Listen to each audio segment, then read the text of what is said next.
देखिए कल हम लोग ने इफ स्टेटमेंट का यूज़ करके क्या किया था, यहाँ पे रिजल्ट और ग्रेड फाइंड किए थे। थोड़ा सा मैं उसको रिवाइज कर दे रहा हूँ ताकि आपको कोई डाउट्स वगैरह है तो वो क्लियर हो जाए। मैंने एक कंडीशन क्या बोला था कल के दिन। फर्स्ट कंडीशन ये थी कि set result as pass if total marks is greater than 105. Set result as pass if total marks is greater than or equal to 105 and else set result as fail. क्या मतलब, अगर total marks 105 से ज़्यादा है तो आपको पास set करना result, नहीं तो रिजल्ट कितना होना चाहिए, फेल। तो मैंने कल इसके लिए फॉर्मूला आपको बताया कि आप लिखते हैं इक्वल टू इफ़। तो इफ़ का काम ही वही है, देखो क्या लिखा है, checks whether a condition is met and returns one value if true and another value if false. मतलब इफ स्टेटमेंट पहला क्या करता है, कोई कंडीशन को चेक करता है। अगर इसका रिजल्ट ट्रू आया तो ये सेकंड वाला आंसर ऑप्शन में आएगा, और अगर इसका रिजल्ट फॉल्स आया तो थर्ड वाला जो यहाँ पे आर्ग्यूमेंट लिखा है वो आउटपुट आएगा आपका। तो पहले आपको क्या लिखना है यहाँ पे, लॉजिकल टेस्ट। तो हमको टेस्ट किसको करना है, टोटल मार्क्स को करना है। तो मैंने लगाया total marks is less then 105, तो रिजल्ट क्या लिख दिया मैंने, फेल। अदरवाइज रिजल्ट क्या हो जाएगा, पास। ठीक है, ये कंडीशन में क्या होगा, पहले ये वेरीफाई होगा, इवेलुएट होगी कंडीशन, क्या H2 105 से छोटा है। अगर ये ट्रू हो गया तो कौन सा आंसर आएगा, सेकंड आर्ग्यूमेंट। अगर ये फॉल्स हो गया तो थर्ड आर्ग्यूमेंट। तो फिलहाल क्या है, 101, ये ट्रू हो जाएगा तो आंसर क्या आएगा, फेल आएगा। समझ आ रहा है आपको। यहाँ पे एक चीज़ है, देखो फॉर्मूला में यहाँ पे हम चेक कर सकते हैं, एक मिनट, हाँ, वॉच विंडो नहीं, एक मिनट, ये फॉर्मूला का ना एक इवैल्यूएशन होता है, एक मिनट, वो हम चेक कर सकते हैं। ट्रैक प्रेसिडेंस नहीं, ये वाला भी नहीं, नहीं,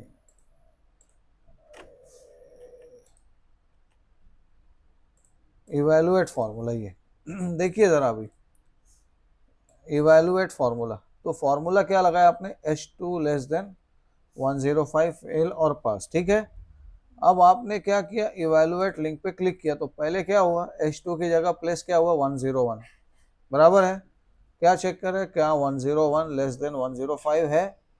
आपने वापस इवैल्यूएट किया तो ये कंडीशन क्या हो गई, ट्रू हो गई। 101 लेस देन 105 है तो ट्रू हो गया, और जब ये ट्रू होगा तो रिजल्ट क्या आएगा, फेल आएगा। समझ आ रहा है आपको। तो हर जगह इसी तरह से होगा, जब जब आप चेक करेंगे, कंडीशन चेक हुई, कंडीशन अगर ट्रू हुई तो पहला आंसर आएगा, कंडीशन अगर फॉल्स हुई तो दूसरा आंसर आएगा। अब अगर आपने इसको ऑटो फिल कर लिया, जैसे यहाँ पर पास दिखा रहे हैं, तो अगर मैं इसको इवैल्यूएट करूँ, देखो यहाँ H3 लेस देन 105 इवैल्यूएट किया तो 256 इज लेस देन 105, नहीं ये फॉल्स हो गया। फॉल्स हो गया तो आंसर कहाँ जाएगा, थर्ड वाले आर्ग्यूमेंट में जाएगा, पास दिखाएगा। समझ आ रहा है आपको। ये एक बेसिक फॉर्मूला था इफ का सिंटैक्स, लेकिन हमने इफ के साथ क्या लगाया था फिर, और लगाया था, लॉजिकल और। मतलब मैं ये बोलता हूँ आप सेकंड वाला के, if marks in any one of the subjects या any one either of the subjects is less than 35 then display result as fail, otherwise display result as pass. Otherwise क्या दिखाना है आपको, पास दिखाना है। तो अगर marks in any one of the subjects is less than 35, first second third तीनों subject में से किसी में भी मार्क्स क्या होगा, लेस देन 35, तो रिजल्ट फेल आना चाहिए। तो इसके लिए कंडीशन क्या लगाया ना, इक्वल टू इफ, और अंदर आपने क्या लिखा था, और स्टेटमेंट क्या करता है, चेक करता है इनमें से कोई एक कंडीशन ट्रू हुई तो रिजल्ट ट्रू हो जाता है। मैंने कल भी बताया था आपको कि इक्वल टू और लगाते तो क्या चेक करेगा, if any one of this expressions display or executes into true the entire result will be true. हमने कल इसका ट्रूथ टेबल पढ़ा था कि आपके पास ए और बी दो आउटपुट है और आपने उन पे अप्लाई किया ए और बी, तो होगा क्या ये, एक मिनट, ए और बी आपने अप्लाई किया, तो अगर ए इनपुट आपका क्या है, सपोज पहला है फॉल्स और दूसरा भी फॉल्स है, तो रिजल्ट क्या आएगा, फॉल्स। पहला फॉल्स दूसरा ट्रू है, तो रिजल्ट क्या आ जाएगा, ट्रू। पहला ट्रू दूसरा फॉल्स है, तो भी रिजल्ट क्या आएगा, ट्रू। पहला ट्रू दूसरा ट्रू, तो रिजल्ट क्या आएगा, ट्रू। मतलब क्या हुआ, दोनों में से कोई भी एक ऑपरेंड ट्रू हो रहा है तो रिजल्ट ट्रू हो जा रहा है। यहाँ पर भी वही कंडीशन होगी, इक्वल टू और हुआ पहले हम क्या चेक करेंगे, क्या मार्क्स 1 लेस देन 35 है, कॉमा, फिर क्या चेक करें, क्या मार्क्स 2 लेस देन 35 है, कॉमा, क्या मार्क्स 3 लेस देन 35। अब देखो इसको इवेलुएट करके देखेंगे कैसे आता है आंसर। तो हम चेक क्या करेंगे, यहाँ पे जाके इवेलुएट फॉर्मूला, पहली कंडीशन क्या, E2 लेस देन 35, इवेलुएट किया तो E2 मीन्स क्या, 74 इज लेस देन 35। ये कंडीशन क्या होगी, फॉल्स होगी, 74 35 से छोटा नहीं है, तो पहला वाला तो फॉल्स हो गया। अब दूसरा चेक करेगा, क्या F2 लेस देन 35 है, 27 लेस देन 35, ये ट्रू हो गया, बराबर है। फिर तीसरा G2 लेस देन 35, मतलब क्या, 0 लेस देन 35, ये भी ट्रू हो गया। और क्या बोलता, कोई भी एक ट्रू होगा तो रिजल्ट क्या हो जाएगा, इंटायर ट्रू हो जाएगा। तो इसीलिए यहाँ पे क्या आ रहा है, ट्रू आ रहा है। अब मैंने इसको किस में इंक्लूड कर दिया, इसको डाल दिया किसमें, इफ के अंदर, कि अगर ये ट्रू हुआ मतलब कोई भी एक 35 से कम हुआ तो रिजल्ट क्या आना चाहिए, फेल, नहीं तो रिजल्ट क्या आना चाहिए, पास। अब अगर आप इसको इवेलुएट करके देखेंगे, देखिए कैसा इवेलुएट होता है पहले तो और ही इवेलुएट होगा 74 less than 35 false, 27 less than 35 true, 0 less than 35 true, तो ये तीन में से दो ट्रू एक फॉल्स है, तो ओवरऑल इवेलुएट होकर रिजल्ट क्या हो जाएगा, ट्रू ही हो जाएगा। ये ट्रू आया मतलब क्या आएगा आंसर, फेल आएगा आंसर। समझ में आया आपको, ये आपको समझ रहा है क्या, ये पक्का बोलो समझ रहा है, खदीजा समझ रहा है, ठीक है। तो मैंने क्या फाइंड कर लिया इधर, रिजल्ट फाइंड कर लिया बाय यूजिंग और, ठीक है ना। इफ्रा सो रही है क्या, अब आगे मुझको फाइंड करना है ग्रेड। ग्रेड फाइंड करने के लिए मैंने क्या क्राइटेरिया लिखा, क्राइटेरिया ऐसा लिखा, if suppose percentage is greater than equal to 75, मैं कहता हूँ मुझको ए ग्रेड चाहिए। If percentage greater than equal to 60 है तो मुझको चाहिए B grade. If percentage greater than equal to 50 है तो मुझको चाहिए सी ग्रेड। और if percentage less than 50 anything है तो मुझको क्या चाहिए, यहाँ ग्रेड डी चाहिए। ये ऐसे मैंने 4 ग्रेड्स के ऑप्शन रखे, ए बी सी और डी, ठीक है। अब यहाँ पर मुझको क्या होगा, एक इफ स्टेटमेंट से काम नहीं होगा, क्योंकि एक इफ स्टेटमेंट में क्या होता है, एक कंडीशन होती है, फिर ट्रू वाली वैल्यू होती है और फॉल्स वैल्यू आती है, बराबर। तो मेरे पास तो दो ही आउटकम है। अगर आपको ऐसे 4 वैल्यूज चाहिए तो या तो आप इफ्स का यूज कर सकते हो या किसका इस्तेमाल कर सकते हैं, नेस्टेड इफ का। समझ आ रहा है आपको, या तो आप इफ का इस्तेमाल कर सकते हो या किसका इस्तेमाल कर सकते हो, नेस्टेड इफ का। तो हम दोनों का यूज करके देखते हैं। पहले मैं किसका इस्तेमाल करूंगा, इफ्स का, IFS का। तो यहाँ क्या लिखेंगे, इक्वल टू IFS, बराबर है। अच्छा मैंने परसेंटेज निकाला नहीं है तो क्या करूं मैं इधर, फिर कोई तरीका है जिससे परसेंटेज निकल जाए। टोटल को डिवाइड बाय मैंने कर दिया 3, ठीक है ना। फिर यहाँ इसको मैं चेक करूंगा, condition greater than equal to 75, कर सकता हूँ ना ऐसा। फिर ये क्या हो गया, लॉजिकल टेस्ट हो गया, तो उसकी वैल्यू क्या लगाना है, मुझको ए लगाना है, ये पहला हो गया। फिर कॉमा, फिर से वही total divide by 3 greater than equal to 60, क्या लगा दूंगा, बी। फिर तीसरा greater than equal to 50, comma, C हो गया। और फिर क्या करूँगा, डिवाइड बाय 3, यहाँ गड़बड़ हो गई, डिवाइड बाय 3 भूल गया मैं, परसेंटेज डिवाइड बाय 3 क्या लगाऊंगा, लेस देन 50 के लिए क्या लगा दिया मैंने, डी लगा दिया। समझ रहा है आपको, ये 4 स्पेसिफिक कंडीशंस हैं इफ्स के अंदर, है ना। हर कंडीशन के लिए एक आउटपुट है मेरे पास, मैंने एंटर दिया तो यहाँ डी ग्रेड आ रहा है। क्यों आ रहा है, क्योंकि इसका परसेंटेज उतने से कम होगा। अगर आप इसको भी इवेलुएट करें तो आपको समझ आएगा, पहली वाली कंडीशन इवेलुएट हो रही है। चेक क्या कर रहे हैं, क्या 101 greater than 3 divide by 3 greater then 75 है। देखो यहाँ क्या आ रहा है 33 पॉइंट समथिंग आ रहा है, ये 75 से ज्यादा नहीं है, तो ये फॉल्स हो गया। ये फॉल्स हो गया तो ए नहीं आएगा आउटपुट, फिर कहाँ जाएगा आपका, इधर आएगा सेकंड वाली कंडीशन। समझ रहे हैं आपको। फिर 101 डिवाइड बाय 3 मतलब क्या 33 पॉइंट समथिंग है, ये ग्रेटर देन 60 है क्या, नहीं। ये वाला भी क्या हुआ, सेकंड वाला भी फॉल्स हो गया, तो बी भी नहीं आएगा, फिर कहाँ जाएगा थर्ड वाला 101 divide by 3 greater than equal to 50, ये भी फॉल्स हुआ। ये फॉल्स हुआ मतलब सी भी नहीं आएगा, आखिरी वाला क्या है ये 101 डिवाइड बाय 3, क्या ये लेस देन 50, हाँ ये लेस देन 50 है, तो आंसर क्या आएगा आपका, डी आएगा। फिर समझ रहा है आपको ये। तो इस तरह से क्या हुआ, ग्रेड कैलकुलेट करने का ये पहला मेथड हुआ बाय यूजिंग व्हाट, इफ्स। ठीक है, अब मैं नेस्टेड इफ से दिखा रहा हूँ इसको, सबको समझ रहे हैं ना, आगे बताओ ना ये। अब मैं ग्रेड कैलकुलेट करने का सेकंड मेथड बता रहा हूँ बाय यूजिंग नेस्टेड इफ।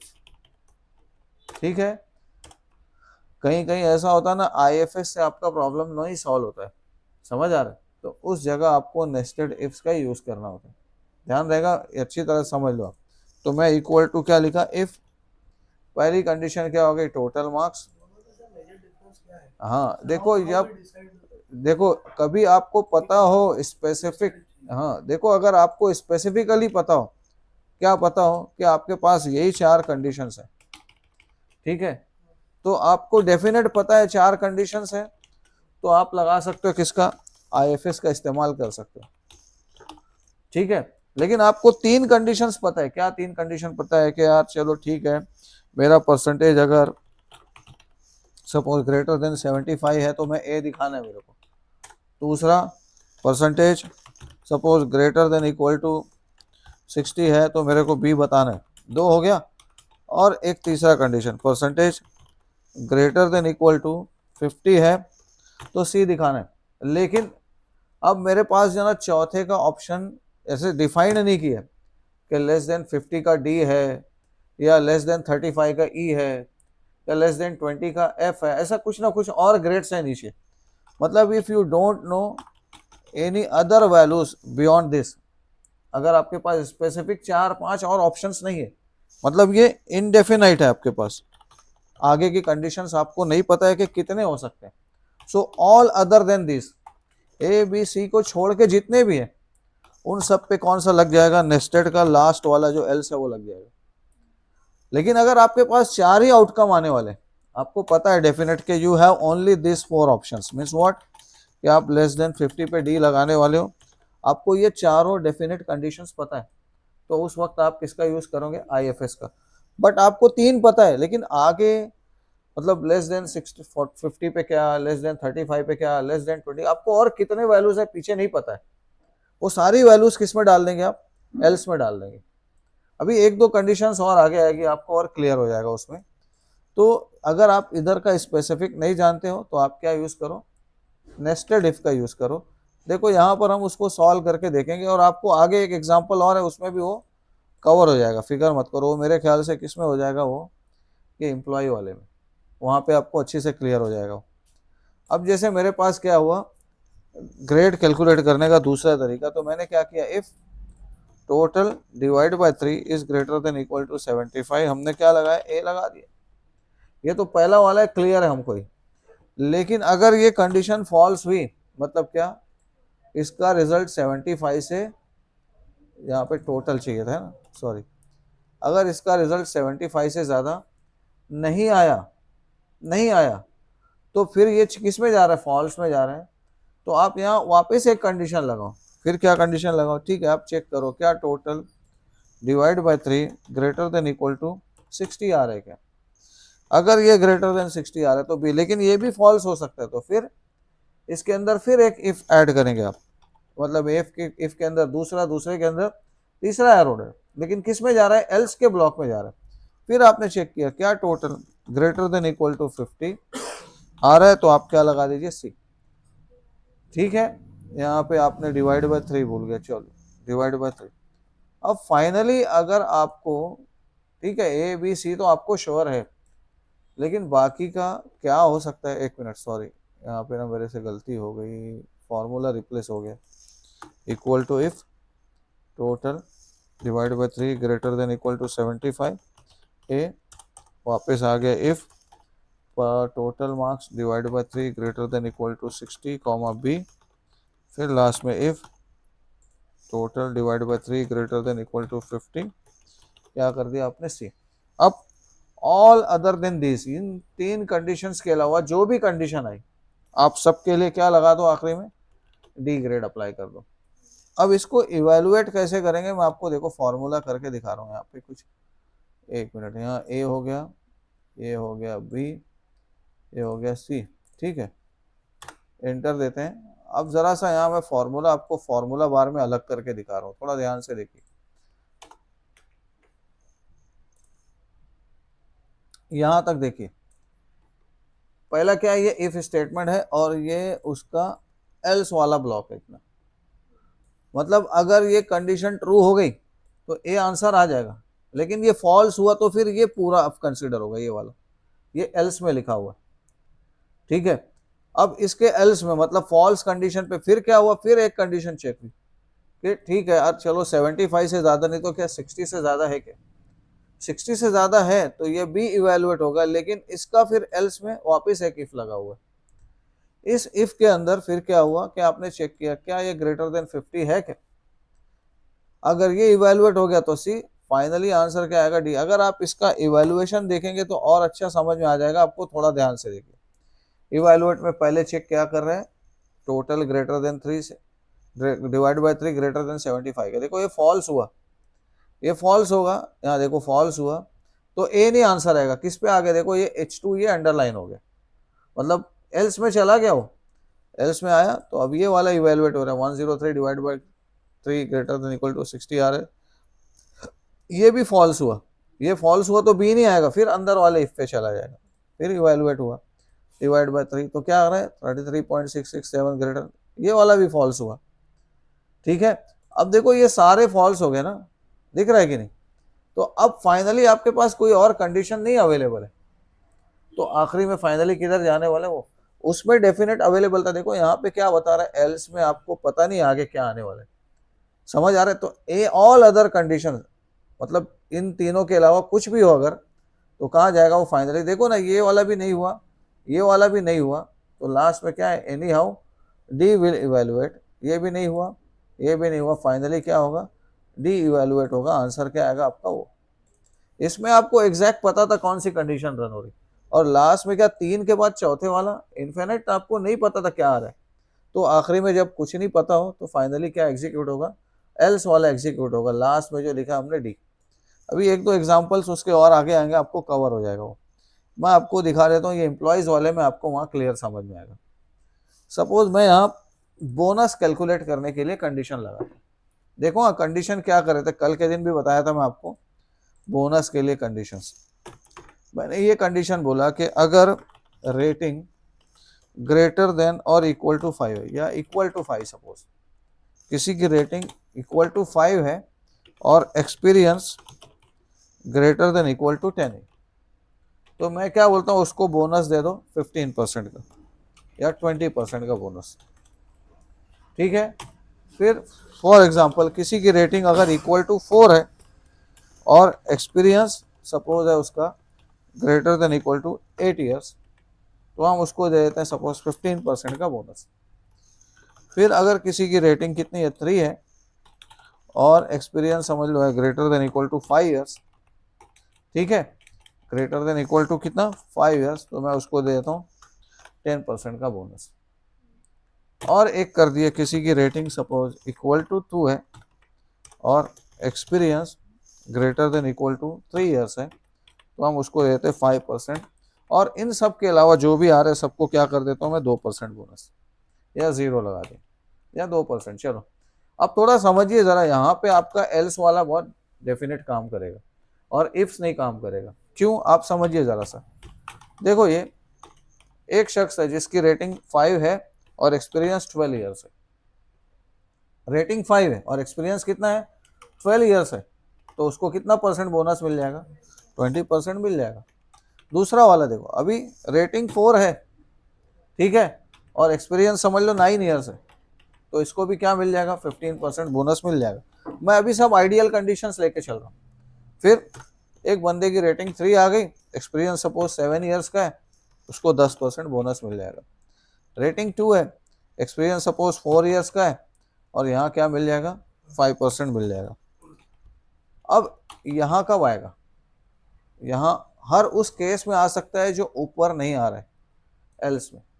यहाँ कब आ सकता है, जब हर उस केस में आ सकता है जो ऊपर। फॉर एग्जाम्पल अभी देखो रेटिंग क्या है, 4 है, और एक्सपीरियंस समझ लो है 15 ईयर्स।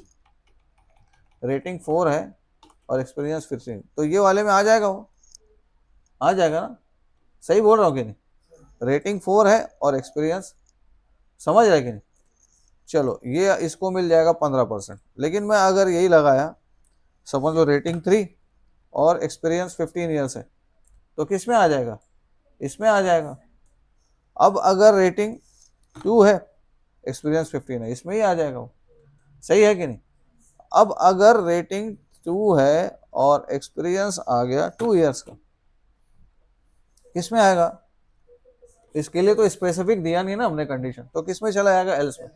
अभी एक और देखो कंडीशन, सपोज रेटिंग उसकी 5 है, लेकिन एक्सपीरियंस 1 ही साल का है, जब भी किस में जाएगा, एल्स में ही चला जाएगा। डेफिनेट कंडीशन नहीं है ना आपके पास, आप समझ रहे कि नहीं। अगर ऐसा करने जाओगे आप तो बहुत सारी कंडीशन लिखना पड़ेगी आपको।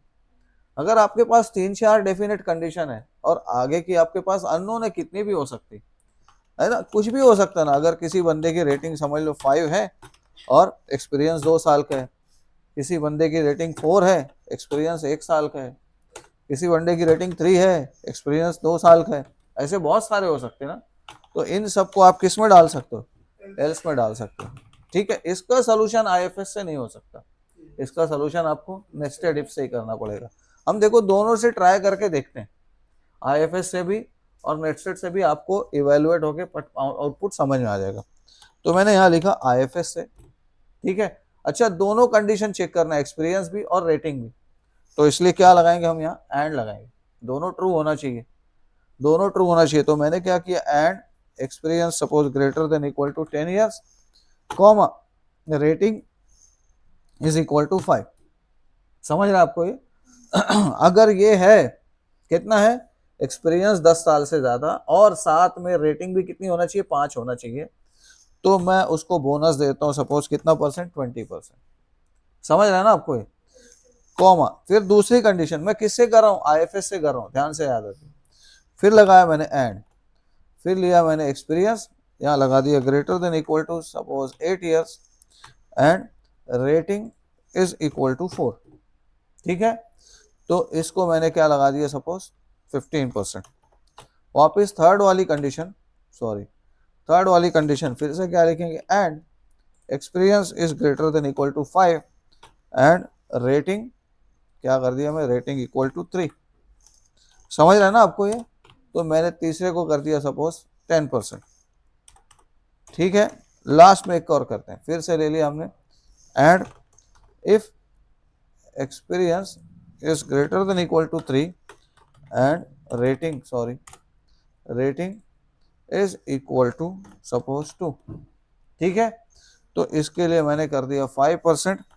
और ऑल, अब यहाँ ऑल अदर वाला कंडीशन कैसे लगाएंगे, एक एक तो लिखते पढ़ना पड़ेगा, आप समझ रहे कि नहीं, बहुत सारा लिखना पड़ जाएगा। अब मेरे पास वो ऑप्शन ही नहीं अवेलेबल है, मैं इतना करता हूँ, जरा देखिए, कई जगह ऐसा हो जाएगा आपको कि वो देखो नॉट एप्लीकेबल आ गए। क्यों, क्योंकि आपको नहीं पता, आपने देखो 14 साल एक्सपीरियंस और एक रेटिंग के लिए कुछ नहीं लिखा। समझ में आ रहा है कि, अब वही चीज अगर आप नेस्टेड से करोगे तो हो जाएगा इसका सोल्यूशन। कैसे हो जाएगा, देखो इक्वल टू इफ, ठीक है, मैंने क्या बोला, ठीक है, आपने एंड लगाया और यहाँ कर दिया experience greater than equal to 10 comma rating equal to 5।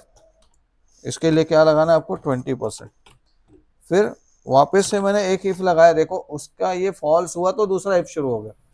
समझ रहा है ना आपको, ये वाला फॉल्स हुआ तो दूसरे इफ में जाएगा, फिर ऐड करके ये इवेलुएट करेगा, ग्रेटर देन इक्वल टू कितना लिया था मैंने, 8, और रेटिंग कितनी लिया था, रेटिंग इक्वल टू 4। तो इसके लिए हमने क्या कर दिया, 15%। फिर एक और इफ लगाया, फिर मैंने ऐड लिया, अब वापस रेटिंग इक्वल टू मैंने experience is greater than equal to 5 and rating equals to 3, इसके लिए क्या कर दिया मैंने 10%। वापस एक इफ और इस इफ में एंड मैंने एक्सपीरियंस, अब क्या कर दिया greater than equal to 3 comma rating equals to 2, इसके लिए हमने लगा दिया कितना 5%, और ऑल अदर के लिए मैंने क्या कर दिया 2%। अब इन सबको आप 1 2 3 4 देखो, ऑल अदर इन सब कंडीशंस के अलावा जो भी बाकी कंडीशन आ रही है सब पे क्या लगा दिया आपने 2%। समझ में आ रहा है? तो अब ये हर एक्सप्रेशन इवेलुएट होगी। समझ आ रहा है आपको? इन सब का भी आंसर आएगा।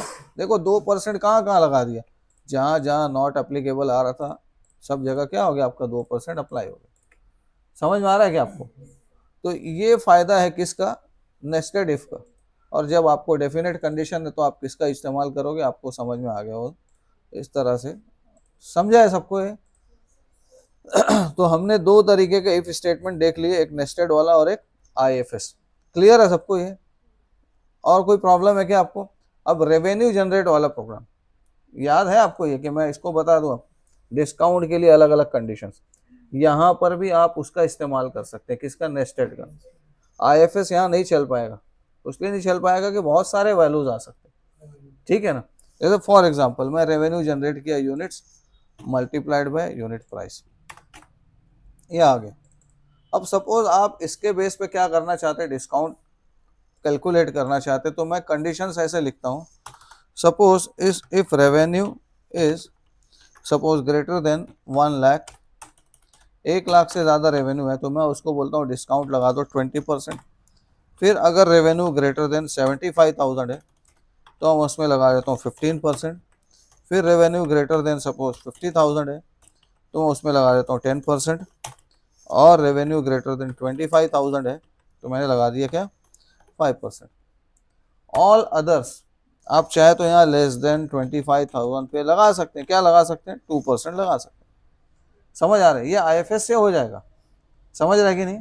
या आप इसकी जगह एल्स का भी यूज करके कर सकते हैं, दोनों तरीके से हो जाएगा। समझ आया कि नहीं? क्योंकि यहाँ डेफिनेट है आपके पास 25,000 से कम जितने सबको 2% कर दो, ठीक है। मैं थोड़ा सा इसमें क्या करता हूँ, अब डिस्काउंट के अंदर दो चार चीजें और मॉडिफाई करके आपको दिखाता हूँ। इक्वल टू आईएफएस से करते हैं। आईएफएस पहला क्या गया, revenue greater than equal to 1 lakh, 1 lakh से ज़्यादा है अगर आपको तो कितना देना है 20%। फिर कॉमा दूसरा वाला कर दिया revenue greater than equal to 75,000, मैंने कर दिया यहाँ पे डिस्काउंट 15%। फिर लगा दिया मैंने revenue greater than equal to, आगे कर दिया मैंने 50,000, तो क्या कर दिया मैंने 10%। फिर comma revenue greater than equal to 25,000, मैंने क्या कर दिया इसको 5%। और आखिरी वाला 1 मिनट, यहाँ पे लास्ट वाली कंडीशन फिर क्या करेंगे, रेवेन्यू लेस देन 25,000, उसमें क्या लगा दिया मैंने 2%। समझ रहा आपको ये? अब यहाँ तो मैंने परसेंटेज में लगा दिया सारा, मैं लेकिन ऐसा नहीं चाहता हूँ। मैं चाहता हूँ ये अमाउंट कितना हुआ ये बताओ, परसेंटेज नहीं चाहिए मुझको, डिस्काउंट का अमाउंट कितना हुआ वो। तो एक तरीका क्या है, आप यहाँ पे कैलकुलेशन कर सकते हैं। Discount amount is equal to जो रेवेन्यू आया उसको मल्टीप्लाई कर दो डिस्काउंट से, ठीक है। तो ये आ गया डिस्काउंट अमाउंट, मतलब कितना था ये 64,468 पे 10% कितना हो गया, इतना हो गया। अब एक्चुअल अमाउंट जो पे करेगा कोई कस्टमर वो क्या होगा, डिस्काउंट माइनस करके होगा, तो वो अमाउंट आफ्टर डिस्काउंट, डिस्काउंट करने के बाद क्या अमाउंट हुआ, तो इक्वल टू आपका रेवेन्यू का अमाउंट माइनस डिस्काउंट अमाउंट। सही कह रहा हूँ क्या मैं, कि एक चीज की प्राइस क्या आ रही है, अमाउंट कितना आ रहा है 64,000, लेकिन उस पर 10% डिस्काउंट है तो आपको पे इतना ही करना पड़ा। तो ये इतने दो स्टेप में करने की बजाय वो फाइनली यहाँ भी कर सकते हैं हम लोग। समझ रहे हैं आप? ये जो चीज इधर किया आपने उसको इधर भी कर सकते हो। देखो मैं वो डायरेक्ट यहाँ पे करके दिखा रहा हूँ। मैं इधर लिख देता हूँ फाइनल अमाउंट, इन दो कॉलम्स को मैं हाइड कर दे रहा हूँ। समझ आ रहा है आपको? इसको भी हाइड कर दिया मैंने। चलो डायरेक्ट करते हैं फाइनल अमाउंट, ठीक है। तो हम सिर्फ रेवेन्यू के बेस पे फाइनल अमाउंट जो डिस्काउंट करने के बाद आपको देना है वो, समझ आ रहा है, इक्वल टू IFS। मैं नेस्टेड से भी बता सकता हूँ इसको, इससे भी कर सकते हैं, नेस्टेड से कर लेते हैं। चलो आपको IFS तो समझ में आ गया।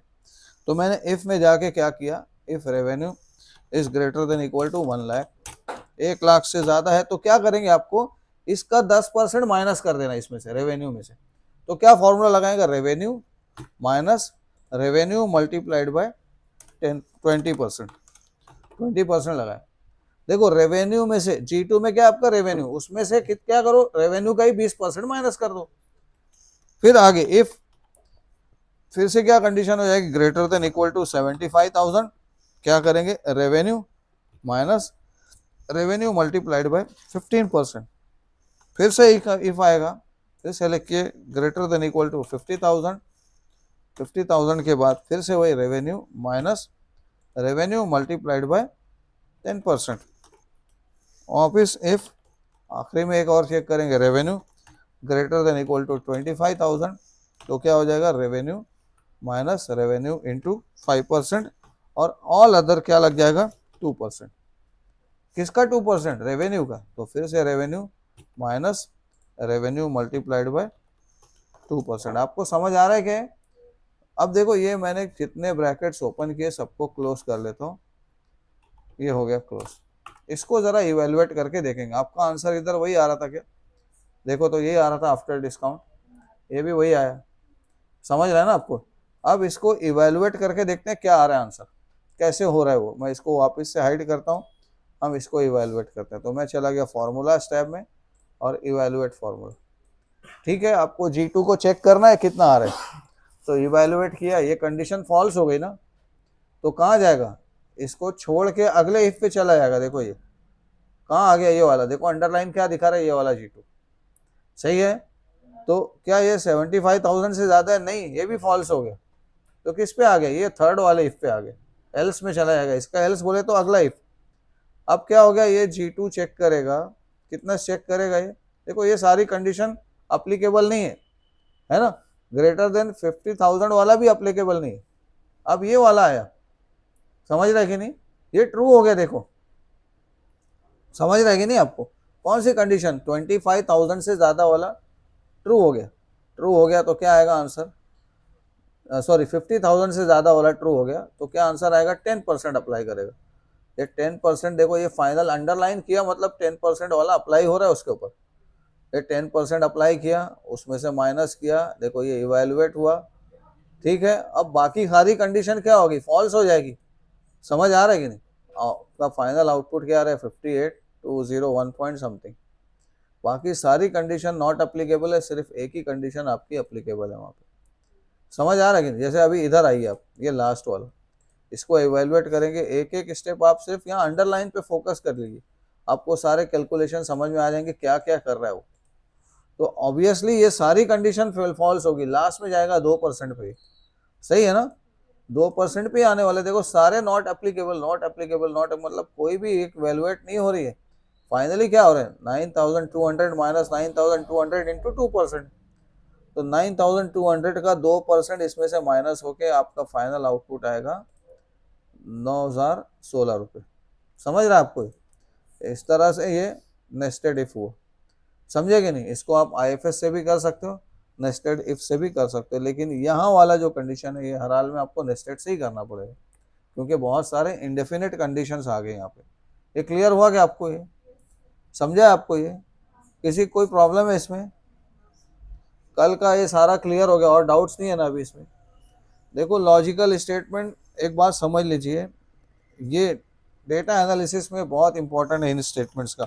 आप सेम पढ़ोगे, पाइथन आप पढ़ोगे तो पाइथन में आपको इफ और इफ एलिफ एल्स ये कंडीशंस यूज होती है पाइथन में।